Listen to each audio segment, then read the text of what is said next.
Thank you for watching part 1, 2, and 3. I hope you have enjoyed our conversation on Islam, atheism, and what are the challenges of youth in Western countries, and especially the United States, where Jawad was born and brought up. This episode, part 4 of our conversation, is about how to become a professor or an academic, and also we touch upon other things related to the challenges actually of being a young person in the Western world. How can we preserve or save our faith and tradition? And also in these few days I will be publishing all short episodes with Jawad, in which we will discover and explore his answers on what is gratitude, what's the purpose of life, what lights him up and all. So please stay tuned and do subscribe to Light Up with Shua podcast, and let me know what you think of this episode or any other episode. And till next time, take care. Okay, so what do you really need to become a professor in West as a Muslim scholar? What does it inculcate? What's your qualification? I mean, I can't, or some, not me, but somebody else can go through your path, Jawad. You have been an MD and, all these things that you have done. Not everybody can do that. And it's time and money and it's a lot. So, well, what I would say is that, so first, I think, like we said earlier, the parents should be keeping an eye out on the child from the beginning to see where their interests lie. Mm-hmm. And where their abilities lie as well. So that's the thing. I would say that the more highly skilled and, if you have a brilliant child, then I think the possibilities are much broader, actually. So if you have a child who's very brilliant and they want to go into and go into study history or English or something like that, I think the risk is much less than if you have a kid who may, and whether they're brilliant or not is another thing, but they may not be as motivated. Yeah. So I do think that humanities can sometimes be a refuge for people who, so even though it's very hard in humanities to be at the top, it's very easy to coast in the humanities compared to maybe medicine. There's a much higher bar, but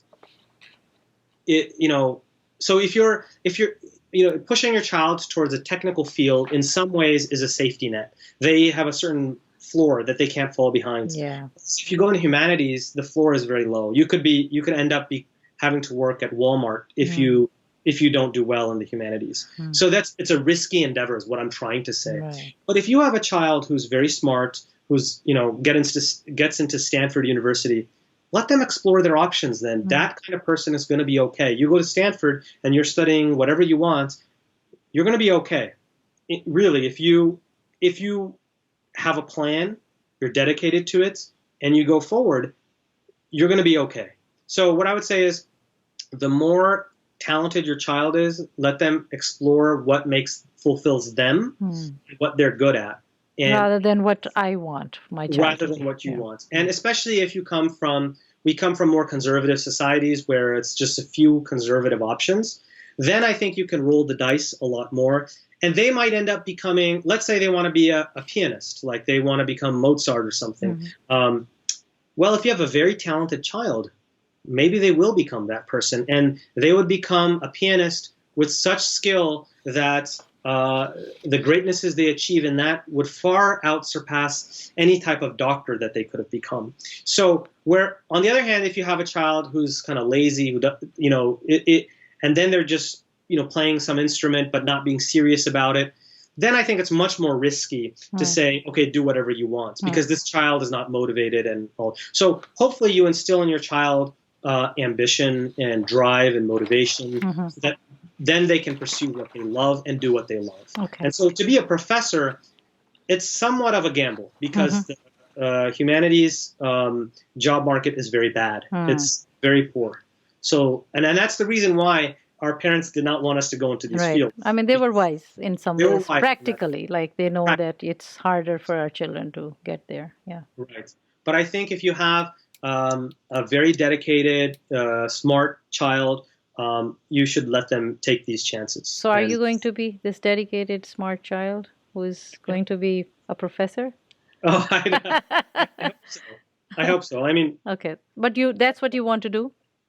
Teach? yes, my plan is to be a professor, and Okay. I do think that I can be a decent doctor, but I don't think I could ever be the world's top physician because that's not my interest. In order to be a master at something, you have to be reading it basically 24/7. You have to be obsessed with it. And I realized very early on, like I was in second year of my residency, when I was listening to somebody who was a master in my field of emergency medicine. And he had this one podcast where he talked about how to become a master like him in emergency medicine. And I listened to it. And after listening to it, I realized I don't want to become a master of it because the time commitment is just insane. It's insane, yeah. And I'm not interested in it. So why would I do that, right? So on the other hand, when it comes to this field that I am interested in, which is the study of religion, Islamic studies, here I do think I at least have a chance of becoming a master of it because your interest is, yes. My interest. I read it during my break. I read it during every moment. I'm just reading. So that's an indication. I guess I just can grab that. So if you are doing that, whether you're reading through your break, anytime you get, you're reading about Islam and the tradition and whatever related to Islam, right? Right. Then this is a big sign. I think it's a big sign if whatever you're doing. Exactly. That's what I'm saying. That you're breathing, sleeping on it, and you just are ready and you're never bored. Exactly. Exactly. Yes. Okay. This is the I got a tip from this that if you're doing something with any profession or any interest that you have in reading that or pursuing that in your time, so I guess that's the indication for that person, that individual first. Yes. Especially and in order to, and just one more thing though, please. In order to realize that, you have to challenge yourself as well. So it can't just be in my spare time, I watch a documentary on Islam or listen to a podcast on Islam. It actually has to be that you keep challenging yourself. So you're reading more and more difficult works and you're building your way up. So that's what differentiates a novice and somebody who just does it on the side to somebody who's ready to do it professionally. So what I do recommend people to do is to challenge themselves to read whatever you're doing. It doesn't have to be Islamic studies. Right. Well, whatever you're doing, do it and challenge yourself. So read difficult books. Don't just read. Because right now reading is lost art. Nobody reads anymore. Yeah, that's true. But not only read, but then keep trying to increase the difficulty of what you're reading. Read serious, difficult books. And that's what I would recommend. Okay. And that's how you can become an expert in something. Thank you. What's your PhD in? It's in the study of religion. And my specialization is in Islamic studies. So do you study other faiths? Just a little bit. Okay, not too much detail. So I do study, because my dissertation topic is on jihad. Okay. I do study religion and violence in other faith traditions. So that is one of the things that I do study. So I do study a little bit of Christian theology as well as Western philosophy. And the reason why I study Western philosophy is because many of the thinkers that I'm interested in were interacting with Western philosophy. And on that note, as far as parenting and education is concerned, I would say the one area I think we should instruct our children in and guide them to at a very, I'm talking about high school level, they should start studying philosophy, because that is something that I never studied before I went back to the university, actually. And I was amazed at my ignorance of this subject. Do you have any comment or any suggestion or any experience that what is the right range of age or zone of age that children should be introduced to interfaith relations or interfaith discussions That's a great question. What I would say is on a meta level, I believe in unity through diversity. So I don't believe necessarily in what can be called maybe a melting pot. I don't believe in kind of just mixing everybody's religion and culture together and kind of mixing and matching. And I think you lose your identity and you kind of, especially as a minority, you would be diluted out completely. So on the other hand, I do believe in interfaith harmony and dialogue and all of these things. But I think do that, again, through that unity through diversity model. So in order for that unity through diversity model to work, we all need to have something that's particular to ourselves. So I do want my children, my imaginary children, to grow up going to the mosque, going to the Friday Jummah prayers. So I think these are important religious and cultural institutions that we should hold on to. So, I mean, there is a model in the West of certain liberal Christian, and now they're kind of called post-Christian models, in which they kind of just mix everything together, and that's fine. That's good for them if they like it. But I don't advocate this myself.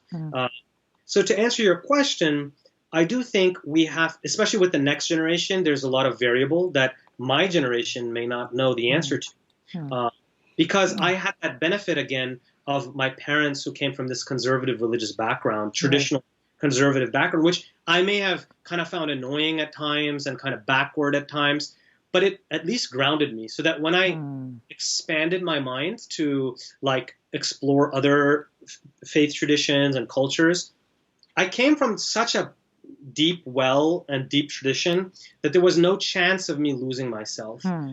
But I fear that with the next generation, maybe that won't be the case. Maybe they don't come with all of that. I always think it's better to come from, maybe it's because I grew up that way, but I came from a very religiously conservative, traditional background, and then I kind of expanded myself and moved, I would say, in a more liberal direction. I think I benefited from that. I fear that if our children start from a completely liberalized standpoint, they may have nothing to stand on. There will be more tendency to because you're not really grounded. You're not grounded in tradition, right? So to answer your question, I think you'd have to slowly do it. I don't know the exact age. I don't have that parenting experience for that. Right. But what I would say is that definitely ground your kids, your children, in your own Islamic tradition and identity. And the one thing I think about along this lines is things that my generation was like, that's not a big deal. I can now see why in the next generation that will be a big deal. And I'll give you an example. Growing up, up until maybe 2-3 years ago, I was of a different viewpoint on this issue, which was the issue of, it's really a minor issue, but allow me to just use it as a symbol. Sure. So a Christmas tree, for example. A couple years ago, I was totally okay with the idea of a Christmas tree in the house. Yes. That's a very good topic. Thank you for saying it. I realized that me having a Christmas tree in my house is very different than what maybe my children having a Christmas tree would be. The reason is I come from this conservative religious tradition where I have no worry about losing that at all. At least me specifically, because I grew up that way. But then I look at some of my friends who are on a different spectrum. They're not as religious. They're not as cultural. And then when I go to their houses and they might have a Christmas tree, it's very different, I think. So whereas I have a Christmas tree in my house, if I didn't, but if I did, it would be because I'm a Muslim and I believe in interfaith harmony and being tolerant and being kind and loving everyone no matter what their religion. That's why I'm doing the Christmas tree, right? To instill those values. Right. But I realize someone else might be doing a Christmas tree because they've completely left the boat and now they're, they don't have that identity anymore, So I'm not where I am now is I'm probably not going to do the Christmas tree, right? But I am going to teach my kid that respecting other people of other faiths is important, loving everyone is important, but being Muslim and identifying with our traditions and our culture and our religious practices is also very important. And so that's how I would fall. So I Yeah. think it's very important that we celebrate Eid, we go to the mosque, we do these things so that they grow up as Muslim. Yeah. And if we don't, I think it's going to all be lost. Yeah, yeah. And in fact, nothing against anybody, and I'm very much in interfaith, and I respect all the faiths and traditions. But um, let's say if we talk about Christians or Jews, so majority who you meet, they're not Orthodox, right? Right. So they are even not practicing their own tradition and faith. That when I ask or learn, and I want to learn from them, they half of them don't know what they are. So most of the people are not even practicing. And you'll see that if you look at the practicing ones that are Christians or Jews, Yeah. you'll see that they feel that existential threat themselves. Yes. So You're the right. way they have like an alarmist mentality, which I think we should have too, that, oh my God, we're living, and I think their situation is even worse because right now, the way you can look at it is right now, when you go to their churches, they have the problem of filling their pews. They have empty seats.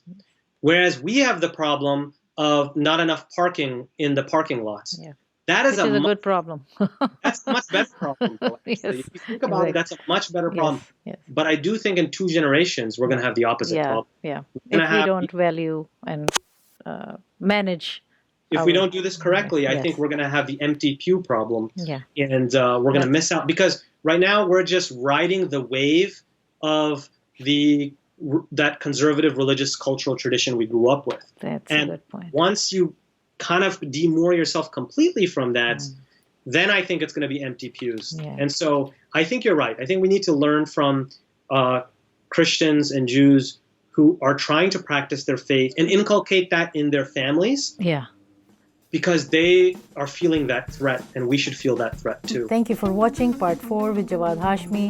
I hope you enjoyed our conversation about how to become a professor and what are the challenges of becoming a professor and an academic in the Western university or in the Western country. Please remember to subscribe, share, rate, and review this podcast. And also let me know what you think of this episode or any other episode. And I hope you will enjoy the upcoming conversations. They will be very short and we'll be addressing on different topics. And hope they are helpful for you to discuss with your children and your loved ones. And I would appreciate if you can share this podcast and support my work. Thank you.